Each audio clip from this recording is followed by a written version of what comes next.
नमस्कार मित्रांनो, मी सार्थक बेगडे, सार्थक agro form मध्ये तुमचं स्वागत आहे। तर आपण मुक्त संचारमध्ये प्युअर गावरान कुक्कुटपालन करत असतो आणि प्युअर गावरान कुक्कुटपालन करताना आपण पक्ष्यांना फीड कोणता दिलं पाहिजे त्याच्यावरती आज आपण बोलणार आहे। तर आपण एक दिवसाच्या पिल्लापासून मोठ्या पक्ष्यांपर्यंत कोणतं फीड देतो आणि कसं कसं देतो आणि किती प्रमाणात देतो ते बोलणार आहे आज आपण। व्हिडिओ शेवटपर्यंत नक्की पहा। व्हिडिओ आवडल्यास व्हिडिओला लाईक करा। असेच गावरान कुक्कुटपालन संबंधित व्हिडिओ पाहण्यासाठी आपल्या चॅनलला सबस्क्राईब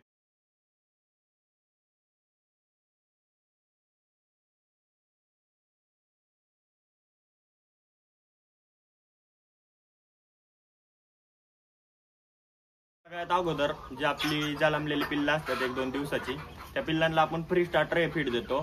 ते फीड त्यांना 1 ते 1.5 महिन्यापर्यंत चालतो। त्याच्यानंतर आपण काय करतो, स्टार्टर फीड येतं फक्त। स्टार्टर फीड मध्ये आपण बाजरी, तांदूळ, मका बारडा याचा असा बारडा करतो बारीक आणि त्या खाद्यात मिक्सिंग करून पक्ष्यांना खायला देतो। म्हणजे ते स्टार्टरचं फीडचा खर्च आपला कमी होतो 50%। त्याच्यानंतर जशी जशी पिल्लं मोठी होईल तसं तसं आपण घरचंच खाद्य त्यांना चालू करतो।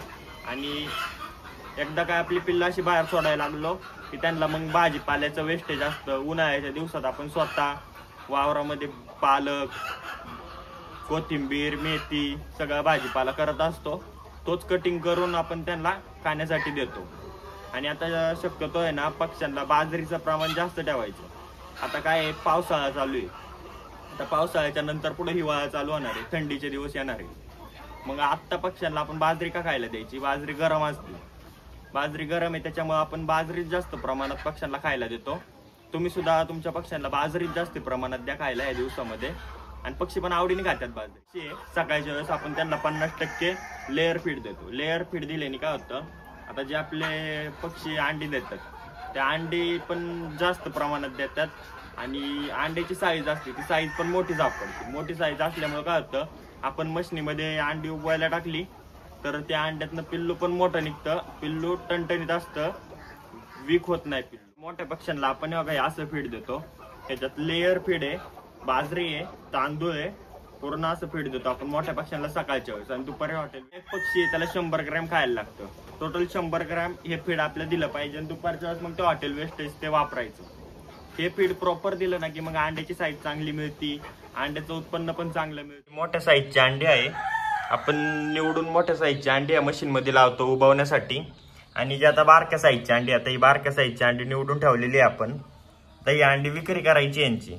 फक्त अशी मोठी अंडी असेल ती अंड्याच उबवण्यासाठी ठेवायची। मोठी अंडी असल्यावर पिल्लं पण चांगली तयार होतात, मोठी मोठीच। आणि बारक्या अंडी जास्त प्रमाणात खराब निघतात, अनफर्टल निघतात, त्याच्यामुळे आपण बारक्या अंडी उबवण्यासाठी ठेवतो। जेवढं अंड मोठं असतं तेवढंच पिल्लू पण मोठं तयार होतं, आणि जेवढं अंड बारीक असतं तेवढंच पिल्लू बारीक तयार होतं। त्यासाठी असं लेअर फीड वापरलं ना, कोंबडीला खाद्य चांगलं दिलं तर मग पुढं आपल्याला पिल्लं पण चांगली तयार होतात। आता हे फ्री स्टार्टरचं फीड आहे, ते आपण लहान पिल्लांसाठी वापरतो। तर ही संपूर्ण आपली लहान पिल्लं आहे, त्यांच्यासाठी आपण फ्री स्टार्टरचंच फीड वापरतो। मोठ्या पक्ष्यांसाठी लेअर वापरतो, ते पण दाखवतो कशा प्रकारे आहे। पिल्लं खातात हे फीड आणि त्याच्यामुळे पिल्लं मग टणटणीत राहतात। आता ही आपली 3 दिवसाची पिल्लं आहे फक्त। वरच्या पक्ष्यांना असं लेअरचं फीड असतं, हे फीड वापरतो आपण 50%। आणि बाकीचं मग तिथं आपली बाजरी आहे, बाजरी पण वापरतो पक्ष्यांना खाण्यासाठी, पूर्ण स्टॉक आहे। इकडे हे लेअर फीड आणि स्टार्टर फीड असतंय, हे फिनिशर आहे। फिनिशर एक 3 ते 4 महिन्याच्या पिल्लांना वापरायचं, सेम फीड असते। बघितलं आपण जे लहान पिल्लांसाठी आपण फीड वापरतो ते, आणि मोठ्या पक्ष्यांना सकाळचं फीड वापरतो ते। आता दुपारच्या वेळेस मोठ्या पक्ष्यांना काय फीड वापरतो ते पण बघूया। दुपारच्या वेळेस आपण पक्ष्यांना पूर्ण हॉटेल वेस्ट वापरतो। आता हे पूर्ण 50 किलो हॉटेल वेस्ट आपण डेली पक्ष्यांना वापरतो। आता ह्याच्यात बघू शकता, कांदा आहे, भात आहे, पनीर असतंय, चिकन असतं, मटन असतं, संपूर्ण कॅल्शियम वगैरे मिळतं पक्ष्यांना ह्याच्यातनं। त्यासाठी आपण हॉटेल वेस्ट वापरतो पक्ष्यांना, त्यासाठी सगळे पक्षी आवडीने खातात। जेवढं पौष्टिक खाद्य पक्ष्याला देता येईल तेवढं पौष्टिक खाद्य द्यायचं, म्हणजे अंड्याचं उत्पन्न ते चांगलं सापडतं। तर व्हिडिओ कसा वाटला मला कमेंटमध्ये नक्की सांगा। असेच व्हिडिओ पाहण्यासाठी आपल्या चॅनलला सबस्क्राईब करून ठेवा। भेटूया पुढच्या व्हिडिओत।